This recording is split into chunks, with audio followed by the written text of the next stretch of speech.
संत दूसरों की भलाई के लिए दुख सहते और अभागे असंत दूसरों को दुख पहुँचाने के लिए कृपालु संत भोज के वृक्ष के समान दूसरों के हित के लिए भारी विपत्ति सहते हैं।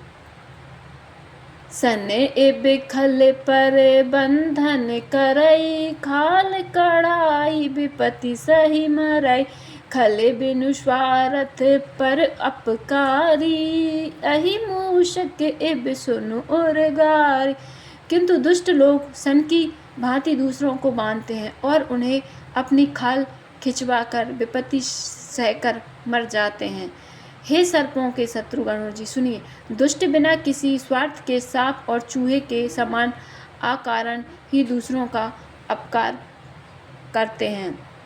पर संपदा विनाशी न शाही, जिम शशि हति हिम उपल बिलाई। दुष्ट उदय जग आरती हेतु, जथा प्रसिद्ध अधम ग्रह केतु। हे वे पराई संपत्ति का नाश करके स्वयं नष्ट हो जाते हैं, जैसे खेती का नाश करके ओले नष्ट हो जाते हैं। दुष्ट का अभ्युदय प्रसिद्ध अधम ग्रह केतु उदय की भांति जगत के दुख के लिए ही होता है।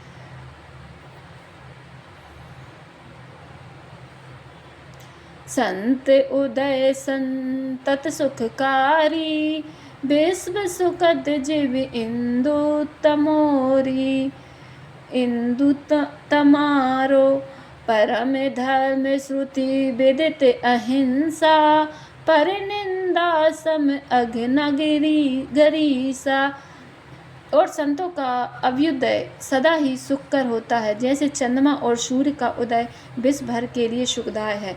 वेदों में अहिंसा को परम धर्म माना है और पर निंदा के समान भारी पाप नहीं है। हर गुरु निंदक दादुर होई, जन्म सहस्त्र पाप तन सोही। दुज निंदक बहु नरक भोग करी, जग जन मई बायस शरीर धरी। शंकर जी और गुरु की निंदा करने वाला मनुष्य मेढक होता है और वह 1000 जन्म तक वही मेढक का शरीर पाता है। ब्राह्मणों की निंदा करने वाला व्यक्ति बहुत से नरक भोगकर फिर जगत में कौवे का शरीर धारण करके जन्म लेता है।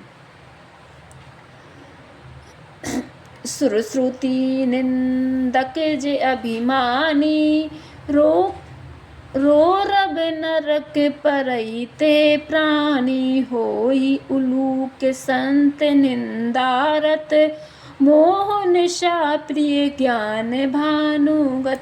जो अभिमानी जीव देवताओं और वेदों की निंदा करते हैं वे रो रब नरक में पड़ते हैं।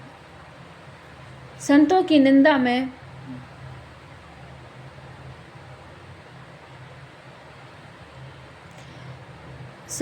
निंदा में लगे हुए लोग उल्लू होते हैं, जिन्हें मोह रूपी रात्रि प्रिय होती है और ज्ञान रूपी सूर्य जिनके लिए बीत गया रहता है।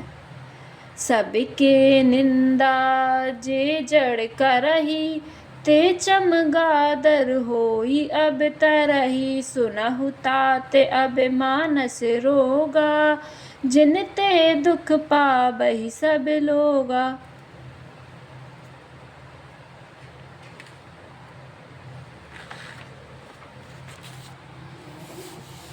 जो मूर्ख मनुष्य सबकी निंदा करते हैं वे चमगादड़ होकर जन्म लेते हैं। हे तात, अब मानस रोग सुनिए, जिनसे सब लोग दुख पाया करते हैं।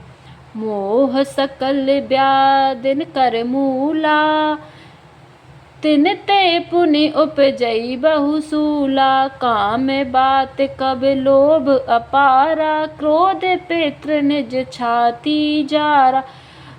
सब रोगों को जड़ मोह है, उन व्याधियों से फिर और बहुत से शूल उत्पन्न होते। काम बात है, लोभ अपार कफ है और क्रोध पित्त है, जो सदा छाती जलाता रहता है। रामचरितमानस की जय। श्री